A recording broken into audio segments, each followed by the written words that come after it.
Hi friends, మనం ఎప్పుడైనా ఏదైనా టాపిక్ గురించి విన్నప్పుడు చిన్నప్పుడు స్కూల్లో చెప్పుకున్నాం కదా అనే గుర్తుంటుంది కదా. ఎందుకంటే చిన్నప్పుడే మనం పాఠ్యపుస్తకాల్లో ఎన్నో విషయాలు చెప్పుకున్నాం. అందుకే పెద్ద అయ్యాక అప్పుడప్పుడు అవి గుర్తొస్తూ ఉంటాయి. అయితే ఇలా మనం చిన్నప్పుడు మన పాఠ్యపుస్తకాల్లో లేనివి, మనం చదవనివి కూడా ఇంకా చాలా ఉన్నాయి. మరి అవేంటో ఇప్పుడు తెలుసుకుందామా? ఇంకెందుకు ఆలస్యం, ఈ వీడియోకి ఎక్కడ బ్రేక్ ఇవ్వకుండా ఫుల్గా చూసేయండి. అంతేకాదు మన ఛానల్ని ఇప్పటివరకు సబ్స్క్రైబ్ చేసుకున్నట్లయితే ఇప్పుడే సబ్స్క్రైబ్ చేసుకుని పక్కనే ఉన్న బెల్ ఐకాన్ని క్లిక్ చేయండి. ఇక టాపిక్లోకి వెళితే, విశ్వం గురించి ఎంత చెప్పినా తక్కువే. ఎప్పుడు ఏదో ఒక కొత్త విషయాల గురించి మనకు చెబుతూనే ఉంటుంది, తెలుస్తూనే ఉంటుంది. అవి వినడానికి ఎంతో ఇంట్రెస్టింగ్గా ఉంటాయి. మనం రాత్రిపూట చూస్తే ఆకాశంలో కనిపించే నక్షత్రాలు ఎంతో అందంగా ఉంటాయి. వాటిని చూసి మనం అనుకుంటాం, నిజంగా ఈ విశ్వం ఎంత గొప్పదిరా అని. నిజం మరి, పాలపుంత అందమే వేరు. అయితే ఈ విశ్వంలో ఒకే పాలపుంత లేదు, ఎన్నో రకాల పాలపుంతలున్నాయి. అన్నీ కూడా వింతగా, విచిత్రంగా, అందంగా ఉంటాయి. ఈ గెలాక్సీ అంతా ఇంత అందంగా ఉండడానికి కారణం కొన్ని రకాల పదార్థాలతో అది కలిసి ఉంటుంది. చుట్టూ ఉన్న పదార్థాలన్నిటినీ అది కలుపుకుని ఉంటుంది. అందుకే అందంగా గెలాక్సీ ఉంటుంది. ఏదో ఎవరో శిల్పి తీర్చిదిద్దినట్టుగా కనిపిస్తుంది.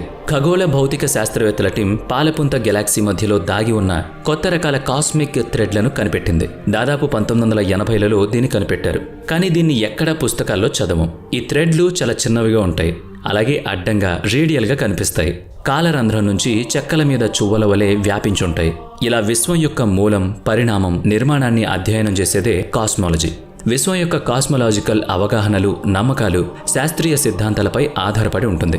ఈ విషయాన్ని ఎంతోమంది మేధావులు ఎప్పుడు కనిపెట్టారు. హబుల్ అంతరిక్ష టెలిస్కోప్తో ఎన్నో కొత్త విషయాలు కనిపెట్టారు. ఇది భూ నిమ్న కక్షలో తిరుగుతూ ఉంటుంది. 1990లో నాసా ఈ టెలిస్కోప్ను ఉపయోగించింది.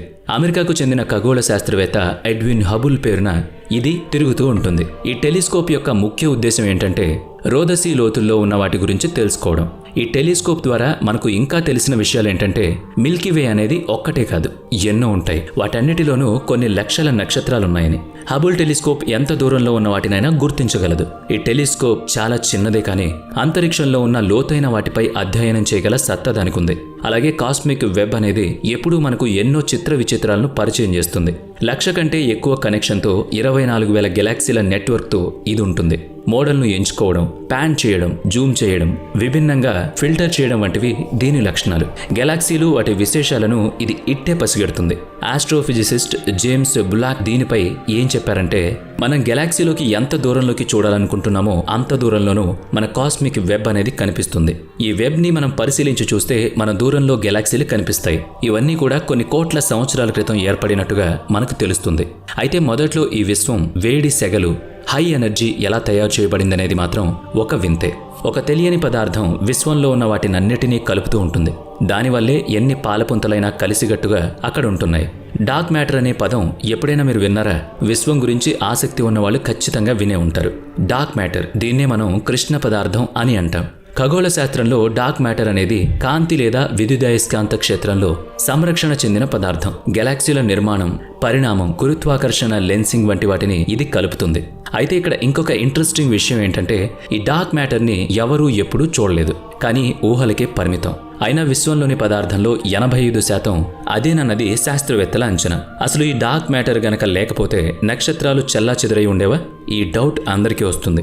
అయితే శాస్త్రవేత్తలు కూడా అదే అనుమానిస్తున్నారు. మన నక్షత్ర మండలమైన పాలపుంత తిరగాల్సిన దానికన్నా ఎక్కువ వేగంగా తిరుగుతున్నట్టు కనిపిస్తోందని శాస్త్రవేత్తలు చెబుతున్నారు. దీనికి ఆ దృశ్య పదార్థమే కారణమై ఉండొచ్చని కూడా భావిస్తున్నారు.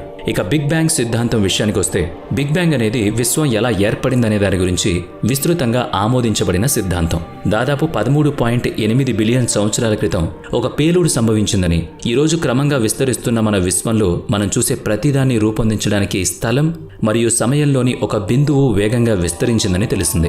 డార్క్ మ్యాటర్ బిగ్ బ్యాంగ్ కు ముందు జన్మించిన కొత్త కణాలను కలిగి ఉంటే అవి ఆకాశంలో గెలాక్సీల పంపిణీని ప్రత్యేకమైన రీతిలో ప్రభావితం చేస్తాయని ఒకసారి ఖగోళ శాస్త్రవేత్త అయిన టామీ టెకర్నన్ చెప్పారు. ఈ కనెక్షన్ వారి గుర్తింపును బహిర్గతం చేయడానికి మరియు బిగ్ బ్యాంగ్ ముందు సమయాల గురించి తీర్మానాలు చేయడానికి కూడా ఉపయోగించవచ్చని అంచనా.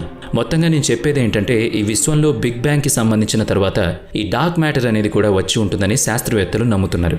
అయితే అంతరిక్షంలో ఈ డార్క్ మ్యాటర్ ఉందని ఎటువంటి రుజువులు మాత్రం మనకు లేవు. వింటుంటే భలే విచిత్రంగా ఉంది కదా. నిజంగా విశ్వం అనేది కాలక్రమేణా విస్తరించుకుంటూ వెళుతుంది. దీనికి కారణం గురుత్వాకర్షణ ప్రభావం.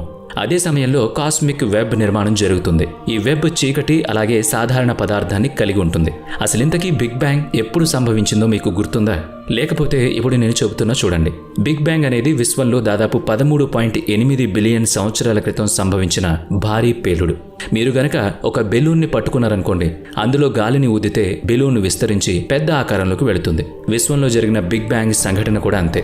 విశ్వం అనేది చిన్నగా అలాగే దట్టమైన బిందువుగా ప్రారంభమైంది. అది అణువు కంటే చిన్నదిగా ఉండేది. అయితే అది విశ్వంలో పదార్థాన్ని, శక్తిని మాత్రం కలిగి ఉంది. అయితే అకస్మాత్తుగా దాదాపు 13.8 బిలియన్ సంవత్సరాల క్రితం ఈ బిగ్ బ్యాంగ్ సడన్ గా విస్తరించింది. అదే టైంలో విశ్వం చాలా చల్లగా ఉండేది. అయితే ఇది బిగ్ బ్యాంగ్ పేలుడు జరిగిన తర్వాత విశ్వం వేడిగా మారడానికి అవకాశం కల్పించింది. పూర్తిగా రేడియేషన్ కణాలతో నిండిపోయింది. అప్పుడు ఈ కణాలు ఒకదానిపై ఒకటి ఢీకొన్నాయి. చివరకు హైడ్రోజన్ మరియు హీలియం యొక్క మొదటి పరమాణువులు ఏర్పడ్డాయి. అవి ఇప్పటికీ విశ్వంలో అత్యంత సమృద్ధిగా ఉన్న మూలకాలు. బిలియన్ల సంవత్సరాల్లో విశ్వం విస్తరిస్తూ మరియు చల్లగా అవడం మొదలైంది. ఈ ప్రక్రియలోనే గురుత్వాకర్షణ ప్రధాన పాత్ర పోషించింది. దీనివల్ల పదార్థం కలిసిపోయి గెలాక్సీలు, నక్షత్రాలు మరియు గ్రహాలు ఏర్పడ్డాయి. మన సొంత సోలార్ సిస్టమ్ అనేది బిగ్ బ్యాంగ్ ఫలితంగా ఏర్పడిన విశాల విశ్వంలో ఒక చిన్న భాగమే. రైట్. ఇప్పటి వరకు మనం చెప్పుకున్న దాని ప్రకారం చూస్తే విశ్వంలో మన కంటికి కనిపించేదంతా 5% అని, 25% డార్క్ మ్యాటర్ అని డిసైడ్ అయింది. మరైతే మిగతా 70% ఏమై ఉంటుంది అంటే అది డార్క్ ఎనర్జీ, అదృశ్య శక్తి. శాస్త్రవేత్తలు ఈ డార్క్ ఎనర్జీ వల్లే విశ్వం విస్తరిస్తుందని చెబుతున్నారు. అయితే డార్క్ ఎనర్జీకి సంబంధించిన ఖచ్చితమైన లక్షణాలేవి ఎవ్వరికీ తెలియదు.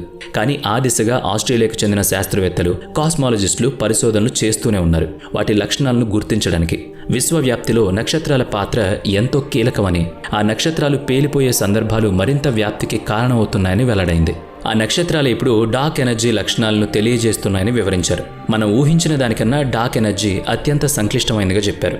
ఈ విశ్వం అన్నది దూరంగా వెళుతూ ఉంటే విశ్వం చాలా చిన్నదిగా మారిపోయి ఉంటుంది. అలా చిన్నది అవుతూ ఒకవేళ మనకు కనిపించకుండా పోతే ఈ విశ్వం మొత్తం చిమ్మ చీకటి అయిపోతుంది.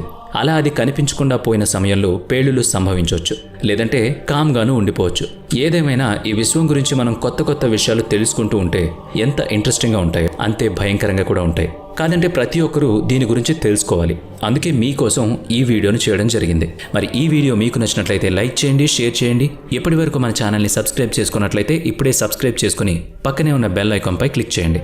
నెక్స్ట్ వీడియోలో మళ్ళీ కలుద్దాం. Thanks for watching.